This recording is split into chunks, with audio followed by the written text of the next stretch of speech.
Welcome back to the 52 Weeks to Wealth. My name is Walter Morello, the real estate mentor. Wealth Principle 28. Learn to love handling large amounts of money and the people who have it. Number one is you could find a job for their child. Hence, if you know a rich person who has a child. Anybody?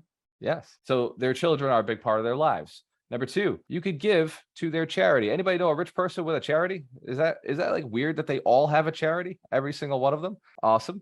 Excellent. Number two is you could give to their charity. It's a way to get in the game, have a conversation. Number three, do prospect research for their charity. Perhaps do some marketing, perhaps make some connections. You don't have to, if you don't have the money to donate, you could perhaps bring somebody in to donate or throw an event that would allow people to donate to their charity. Notice we were talking about the rich here. So if you believe the rich are greedy, evil people, this won't work for you. You're going to have to understand that they actually care and they have charities. Fourth one is raise money for their charity so you can actually go out and raise. You could do races, you could do events, lots of different ways to raise. You could do 100 push-ups a day for 30 days and raise money for a charity. Number five, this one is one of my favorites. Find good deals. You know what the rich want? Things they can put their money in. That's all they're ever looking for. When you have too much of this, you want to put it into stuff that gives you more time, because that's what they're always looking for. The rich, if you ask them what is their most valuable asset, they'll say time. Every single time. Every single person I've ever interviewed on Alchemist Nation on the podcast says time is the most valuable currency I have.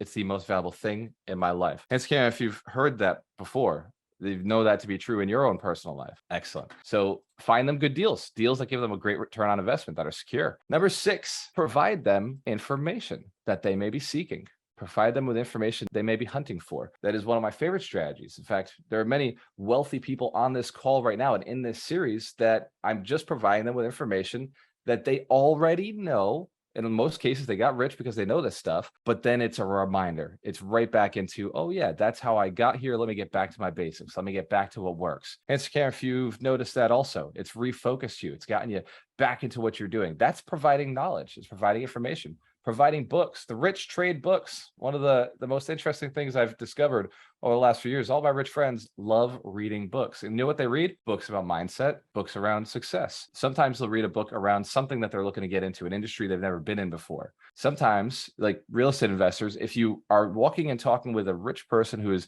outside of real estate, you're suddenly a wealth of knowledge to them. Hence the care if you know that they don't know anything about real estate in many cases. They're looking to learn how to do it, and then they're looking for somebody to bring the deal and then probably manage the deal. The rich don't want to do the work. We're the richest of the rich. And we're talking about the ultra rich today. The regular, if you've made $1 million, sometimes I know a lot of millionaires who still love the grind, still love the hustle, still out there doing the things. But I'm talking about the ultra rich. They don't want to do the work themselves. So they're looking for somebody who can be an operator and a deal finder. Hence, Cam, if you got some of those skills, you think you could swing that? Anybody on the call? Yes, I know a few of you personally definitely can. Number seven, write a letter to an editor. So there's a story of Tom Stanley, the author of The Millionaire Next Door, came up with this one decades ago, and he wrote a letter to the local newspaper and in support of an issue that's important to them. Then he mailed a copy of the letter to his acquaintance, letting them know the issue is important enough for them to write a letter around supporting the idea. So think about something that a wealthy person in your mind, you must know them first, wants to make a movement or be a part of something. You can go and take the initiative, something maybe they've said in a conversation, and then go and take that initiative and start taking action on making that change happen. Because a lot of social change just has to do with conversations or the media. Hence, if you can make a Facebook post. You could make it very simple. It doesn't have to be crazy. Yes, this one's a little outside of most people's comfort range. For me, it's a lot easier. This is one that I did back in Fall River with my mentor at the time. He was looking to make some political changes. I was like, well, I can, go out and learn some politics, connect with some people, and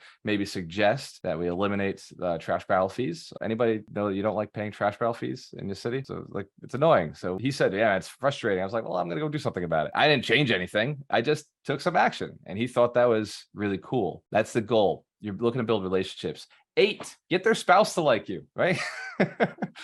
One of the other avenues that I found extremely effective, Rod Cleef. Rod Cleef is a perfect example of this. So Rod is a super busy guy. His wife, Tiffany, is super busy also, but Dorina is really good at connecting with super busy people. So Dorina will text his wife like every week about something that his wife is interested in. So when it comes time to get Rod on a podcast, he always makes time for us. It also helps that he's got a big heart and he's always looking to help people, and that this is in line with his mission. Which brings me to another side note to this. Get a podcast. Very successful people are interested in being on a podcast and sharing their knowledge, sharing their wealth of knowledge, sharing their experience.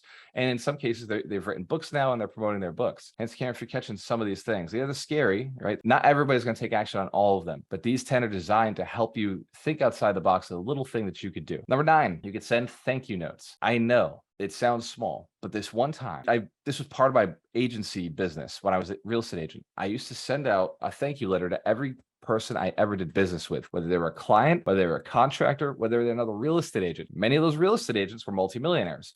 Many of my contractors were multimillionaires. I very specifically remember this one time I got a phone call from one of the contractors. He was an electrician, one of the richest guys in the city, owned millions and millions of commercial property in Fall River.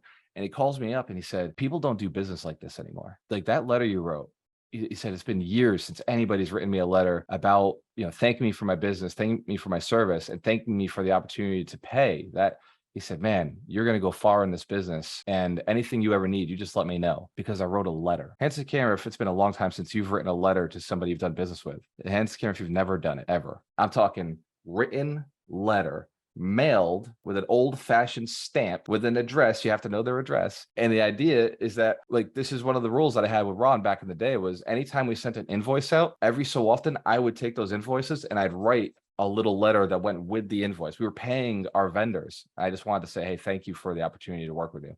Thank you for the service that you provide for us. Little stuff goes a long way. And please, these sound small, these sound simple. This wealth principle is a wealth principle that can change your life like that. All it takes is one partnership. All it takes is one relationship. All it takes is one partnership or relationship or an idea or a connection from somebody who is ultra, ultra rich. We're getting this. If you aim high enough, half of a project that is completely funded or financed by somebody else, as long as you're willing to run the project and do the work, that could be the game changer. Who's ever said having money is the issue? Like, not enough money to do the deals. Has anybody ever said that? Yeah, everybody on this call has said that at some point. The money was the challenge. They didn't have enough money to go and do the deal. If you're looking at taking down a 1,000-unit building or a 1,000-unit complex or a portfolio, you're looking at something that's anywhere between $20 to $40 million, $50 million to do these deals on the cheap. But these could be $100 million deals easily. And that comes from other people's money. What if it came from one person? What if it came from one person who did the raise for you? Vinny Chopra has a story, and he'll be at the summit. He has a story about this first guy he borrowed money from. I think it was under $250,000. The first amount of money that he borrowed from this guy was like $150,000. He's now got $5 million from this investor rolling into his deals at any point. But beyond that,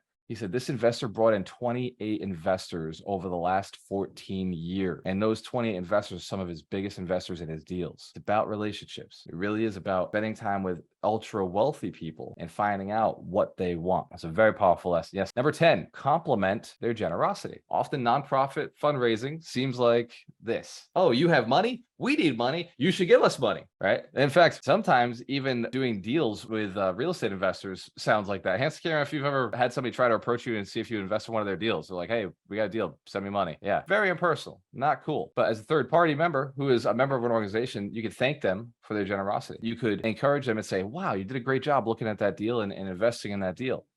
Or it's very cool that you went and donated to that charity. I'm inspired by what you did. I'm now saving or starting to work towards that. Maybe what advice do you have to get as wealthy as you have so that I can also do the things that you're doing, the charities that you're doing? That's 10 ways.